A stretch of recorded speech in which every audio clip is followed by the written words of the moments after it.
बड़ी खबर यह है कि अमेरिका ईरान के बीच 6 दिन से जंग जारी है और अमेरिका ने ईरान में 9 जगहों पर वार किया, जबकि बुशर न्यूक्लियर प्लांट पर प्रहार को लेकर खबर है। ईरान का बहरीन, कुवैत, जॉर्डन पर हमला। आज से हॉर्मुज की अमेरिकी नाकेबंदी भी शुरू हो चुकी है।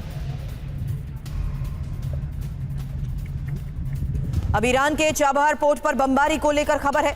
धमाके के बाद धुएं का गुबार उठा, चाबहार पोर्ट के एक हिस्से को नुकसान पहुंचा है। चाबहार पोर्ट पर अमेरिकी वायु सेना की स्ट्राइक। ये नई तस्वीरें सामने आई हैं जहां ईरान की चाबहार पोर्ट पर हमले का एक और वीडियो देखिए। बंदरगाह के कंट्रोल टावर पर बमबारी की गई है। अमेरिका की पिन पॉइंट स्ट्राइक। अमेरिकी हमले से चाबहार में भीषण तबाही। ईरान अमेरिका पर वार करने के लिए जिन पोर्ट से ऑपरेट करता है उन्हें टारगेट अमेरिका कर रहा है। यह बंदरगाह के कंट्रोल टावर पर बमबारी के बाद की तस्वीर है।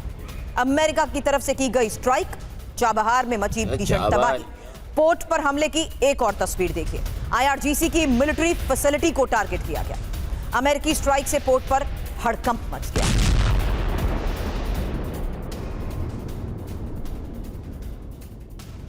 ईरान के चाबहार पोर्ट पर बमबारी की अलग अलग तस्वीरें सामने आई हैं, जहां न सिर्फ मिलिट्री स्ट्राइक बल्कि अमेरिकी मिलिट्री एसेट्स पर स्ट्राइक, बल्कि चाबहार पोर्ट पर लगे सिस्टम्स को भी टारगेट किया जा रहा है। कंट्रोल टावर पर बमबारी के बाद यह तस्वीर सामने आई है। आईआरजीसी की मिलिट्री फैसिलिटी को भी टारगेट किया गया।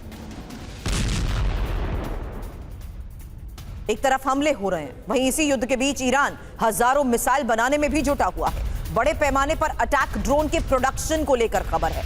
अमेरिका इजराइल जंग से सबक लिया है, मुश्तबा के मिलिट्री सलाहकार ने खुलासा किया।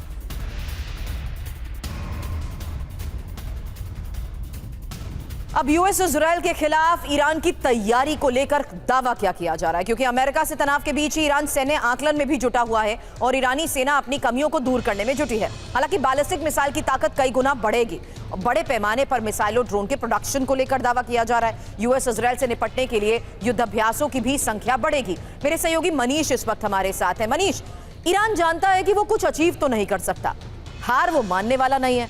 वो इस स्तर पर तैयारी कर रहा है कि वो अमेरिका पर न सिर्फ दबाव बनाए, बल्कि गल्फ में जहां जहां अमेरिका है उसे सक्सेसफुली टारगेट कर सके। यानी वो सिर्फ अमेरिका को उलझाए रखना चाहता है, थकाना चाहता है।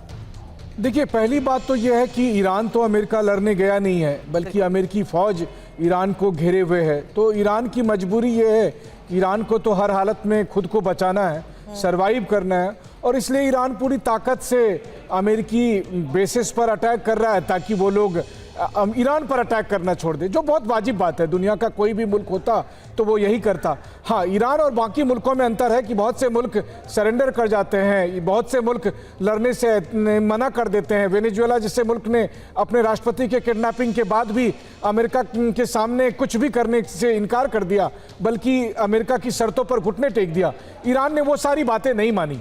लेकिन हाँ, बात यह है कि देर सबेर अमेरिका पूरी ताकत के साथ अपने तमाम जो सहयोगी देश है, चाहे वो नाटो के मुल्क हो, इजराइल हो या खाड़ी देश हो, उन सब के साथ मिलकर ईरान पर अटैक करेगा।